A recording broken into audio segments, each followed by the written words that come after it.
That's why I say to any Miami fans listening, don't go to bed mad. Don't beat yourselves up. None of us expected a perfect season going into this season, realistically. I know a few Miami fans that expected a perfect season. And I knew Miami fans that expected a perfect season when we hired Al Golden. So, yeah, I mean, there's definitely those fans out there, but a realistic Miami fan with a new coaching staff, like Slim has pointed out over and over and over again. I mean, come on, guys. Let's look forward. Let's be optimistic. 100,000 18-year-old boys with crew cuts is very intimidating. In overalls. It was the overalls. It was Zach. Man, it's all Zach's fault. That guy, he got under our skin. I did see one funny tweet though, where it was like the Texas A&M like stadium security. Every time there's an incident, they have like a tweet go out of like if someone they removed or like some action they took, and it was just like a bunch of the tweets, and someone just put, "Yeah, this might be the most exciting play-by-play of the game tonight, right here." Yeah, and I really hate that it was a boring game tonight. I mean, that really was just a really boring game. I wish something boring as so much as it was just sloppy on both sides. Now, here's another thing I want to ask. What is the deal? Why are these commercial breaks? Why do they seem to be longer than normal? Because they are. Has something changed? I mean, is there something has definitely changed. We've gone from 3-hour games almost to a T. To last year, it was creeping up around 3.5 hours. Now, I think the majority of the games are pushing 4 hours at this point. Yeah, it seemed like we were doing nothing but watching. I don't know how long the game was tonight exactly. I know I was streaming for 4 hours, but I don't remember how long I came on before the game. But I mean, I changed from Sprint. I changed from Sprint to Verizon to Sprint while eating Cheez-Its and watch. I mean, those commercials were just endless. The same commercials too, over and over. The reviews, instead of taking what they should take 30 seconds, I mean, that we all see on TV, they're staring into that, whatever that little box is on the sideline for 5 minutes straight. I mean, the reviews are a big part of it too, I think.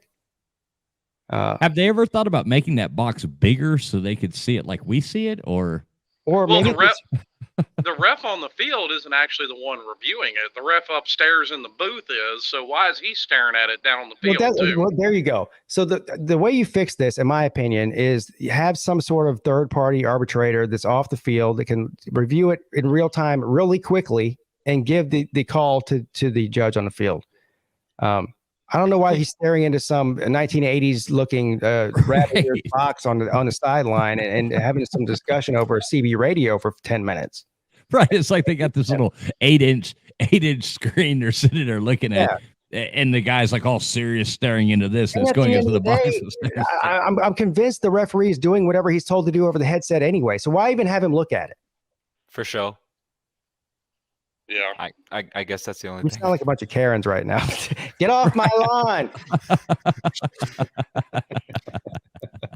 My football used to be 3:15 and now it's 3:35. What the hell's going on here? It is too long though. and there's secondary damage to this because these games run over from noon. And then so the games that happen at 3:30, they don't start on time and they start switching around channels. I get aggravated if I have to go to another channel. I'm already getting aggravated. I got to go. man, hey Pete, you'll appreciate this. I was so mad. I was so mad tonight. No, I was so mad tonight that I didn't realize. So I'm sitting there watching the end of we started live streaming this game. I'm sitting there watching the end of the LSU, and finally my friend Guru comes on. It's like, hey, you got to go over to ESPN News to watch this. So then I tune into ESPN News.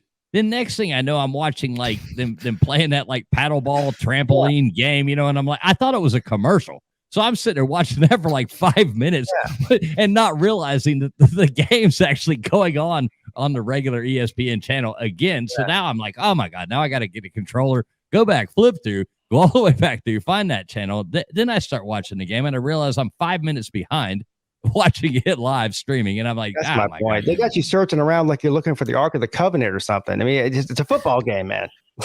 No, for me, it was, I don't have ESPN News on my cable package. So I tried to switch over to it and it's like, oh, you don't have this. And I was like, man, what the hell? And I go to the LSU game and they're just taking 15 minutes to snap the ball. The clock isn't running. It was the slowest. And it's like, I was like, I'm watching the game and I was like, okay, 6:34 remaining. like 15 minutes go by, 4:15 remaining, and I was like, how the hell have only 2 minutes gone by?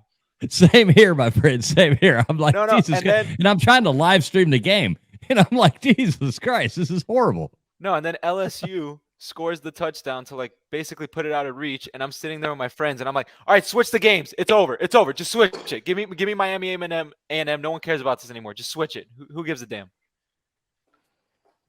They're like, well, there's 14 seconds left, but we got to do a 20-minute review of this play. You know, it's how you feel. It's like, Jesus Christ. No, and then they did the post-game interview, and I was like, why are you doing a post-game interview? There's another game going on. Just switch it over. It's over. Yeah, let's talk about the last game that lasted 4 hours for the next hour. But guys, I do really have to go. But thanks for having me on. I really do. Pete, thanks for coming on, man. It was a lot of fun. Yes. A lot of fun having you on here. Absolutely. Join us anytime, man. Hey, and anybody, that's Pigskin Pete. Make sure you go sub him up. He does really cool call-in shows.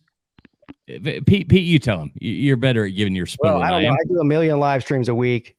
I don't even. I don't have my schedule to put up on the screen for you, but 6 days a week I'm live streaming, sometimes multiple times a day. Do game streams, call-in shows, and everything in between. It's but it's mainly Wednesday and Friday night with college football. Well, right? It's all week for college football, but yeah, if you're just looking for college football and that's it, it would be Wednesday, Friday, and Saturday. Yeah. So make sure you sub up Pigskin Pete. Pigskin Pete. Yes. All you got to do is type that in. Thanks so much for stopping by. All right. See y'all later. All right. Go All Tigers. right, see you, buddy. All right. Screw you, Tigers. Screw them Tigers. We don't lie. No, Pete's a great guy though. Everybody listening should sub him up. He does have a really, really good, fun show and even during the off season, all year round, he's live every Friday, Wednesday, and during the days, all the time.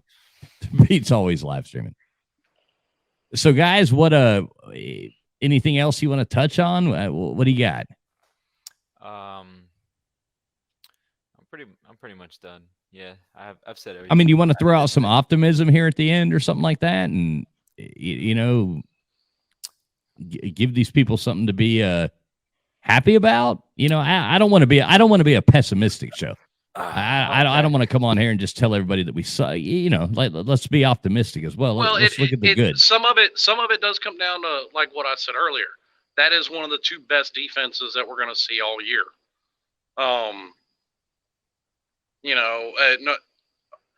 Next game obviously is going to be a win. Nobody's worried about that. And then we get into ACC play.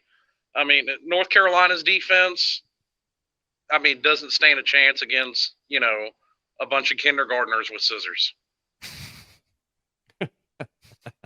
That's how bad North Carolina's defense is. Now, that'll be a test for our defense, I think, no doubt, because even though, yes, and I made the comment, I'm going to stand by it, I want to see, North Carolina's offense run against a defense that's not from the Sun Belt. I do think they are good. How good they are, like I said, is going to get against some better competition, and we'll see. But they've got games to play between now and then. Georgia Tech, we went through the schedule. Georgia Tech, Pitt, Florida State and Clemson really would be the only two potential losses that I see left on the schedule, or at least best chance for them. And the rest of it, I'm not going to say we're going to cakewalk through because the offense obviously has got some things to work on. But not saying they need to rely on a guy like Restrepo, but having a guy like Restrepo back and him having such a rapport with TVD, that's what builds momentum on a drive and can keep a drive from stalling out. Right. I agree. And I just dropped Pigskin Pete's link into the chat. So do go over there and give him a follow. It's well worth it. And we can all be friends there. It's good. Give him a follow. You'll have fun. What about you, Hurricane Central? What do you think? Like I said, before in the past, we normally go into these places and get blown out. This time we were actually competitive, which I put out a score prediction on my Instagram, which self plug, go follow that. Just hit 2,000. Yeah, plug yourself. Plug Yeah. yourself. Tell everybody. Just hit 2,000 followers. Same thing you see on the screen. Hurricane Central. Yeah. I mean, before the season started, I put out my season prediction, and I had this penciled in as a loss, just like everyone else. And I said it before the season. If we go into that game and we look competitive and we look like we belong, I'll walk away being like, okay. I mean, I'm not happy. We lost. I'm never going to be happy after a loss. But just being competitive as to where in the past we would have been blown out, I'm just like, okay, that's better. Just excited to see how we look over the rest of the year. Hopefully we can figure out the wide receiver position and someone can step up. Really missing Charleston Rambo right now and Mike Harley.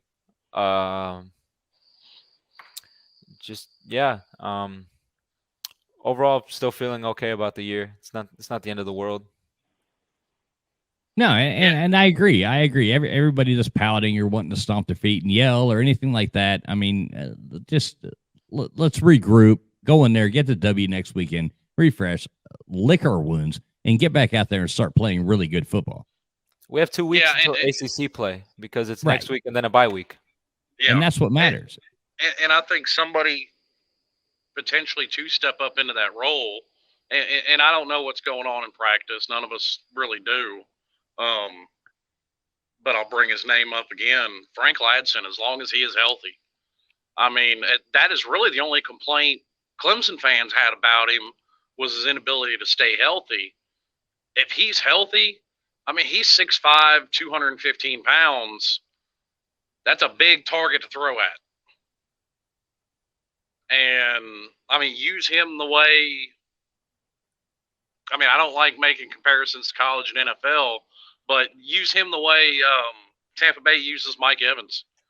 You throw up the ball and you've got a 6'5" receiver against even a 6-foot corner. My money's on that 6'5" receiver.